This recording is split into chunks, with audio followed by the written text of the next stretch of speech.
Core i3, Intel's entry-level chip, 4 to 6 cores, which is technical shorthand for it can open a browser, play a YouTube video, and keep your spreadsheet open, all at the same time without having an existential crisis. It's perfect for students, office workers, or anyone whose daily workload doesn't go beyond emails and documents. But try to run a heavy game or render a video on this thing, and you're going to be waiting a while. It's not built for that, which is exactly why it's cheap. In laptops, the U suffix stands for ultra low power, basically the chip that forgot it was supposed to be fast and just decided to save battery instead. Great for people who can't be near a charger all day. On desktops, the F suffix means no integrated graphics. You'll need a dedicated GPU. But the upside, F models are a bit cheaper. If you already have a spare graphics card, it's a solid budget option.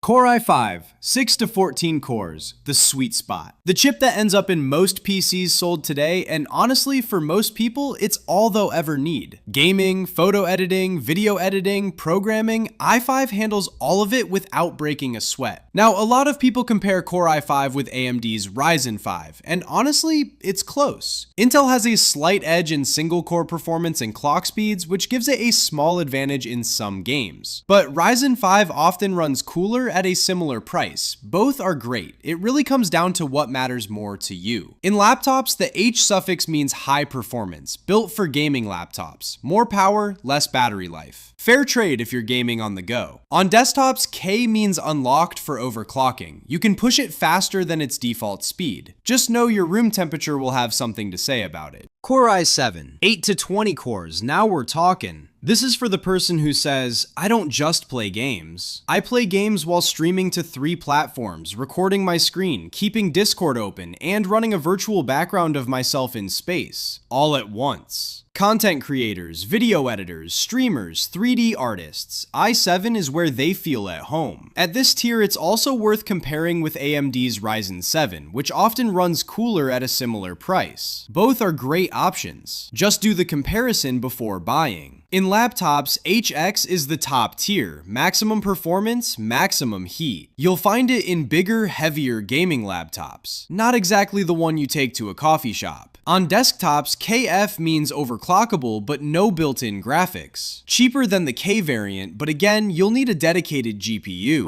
Core i9, 16 to 24 cores, Intel's flagship. We've officially entered overkill territory. Studio level 3D rendering, 8K video editing, complex simulations, i9 eats through all of it without flinching. This is the chip you buy when your work literally costs money per minute of render time. In terms of suffixes, i9 works exactly the same as i7. The difference is simple, i9 is just more powerful. Now about gaming, most people don't actually buy Core i9 for games. And honestly, they shouldn't. For gaming specifically, AMD's Ryzen 9X 3D often beats it thanks to 3D V-Cache technology, and it costs less. Core Ultra. This is Intel's newer generation, and it brings something extra to the table, a built-in NPU, or Neural Processing Unit. Think of it as a tiny dedicated brain inside your chip that handles AI tasks, so your main CPU doesn't have to. Background blur in video calls, AI tools in Photoshop, Windows Copilot, all handled by the NPU. The result is your CPU runs cooler and your battery lasts longer. You'll find Core Ultra in premium laptops and the latest desktop lineup. For casual users, it's not essential, but for creators and professionals who live inside AI tools all day, it's a meaningful upgrade.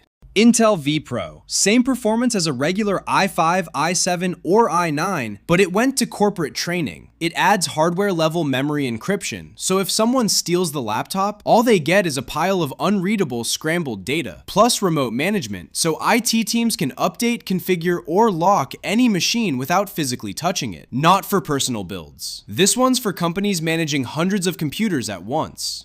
Intel Atom. Ultra low power. You won't find this in a gaming PC. You'll find it in airport kiosks, payment terminals, and security cameras. It's not fast. It's not meant to be. It's meant to run non-stop for years, without a fan, without overheating, without ever needing a break.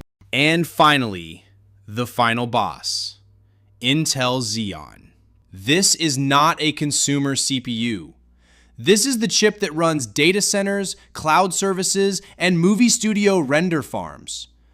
We're talking 32, 64, even 120 cores, and it supports multi-CPU setups, so one motherboard can run multiple Xeons at the same time. Worth noting, AMD's Threadripper has been taking market share from Xeon lately, offering more cores for less money. But in large enterprise environments where Intel's ecosystem is already in place, Xeon still holds its ground. So, i3 for the basics, i5 for most people, i7 for creators, i9 for professionals, Core Ultra for AI workflows, vPro for business, Atom for devices that never sleep, and Xeon for running the internet. And if you want to understand AMD as well, I've got a full video where I explain every Ryzen CPU. Definitely check that out.